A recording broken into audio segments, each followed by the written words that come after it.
একসময় এক ভয়াবহ খরায় শুকিয়ে গেল বিশাল এক গভীর পুকুর।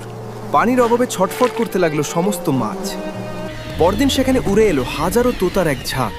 এত সহজ শিকার দেখে তাদের চোখ লোভে চকচক করে উঠল।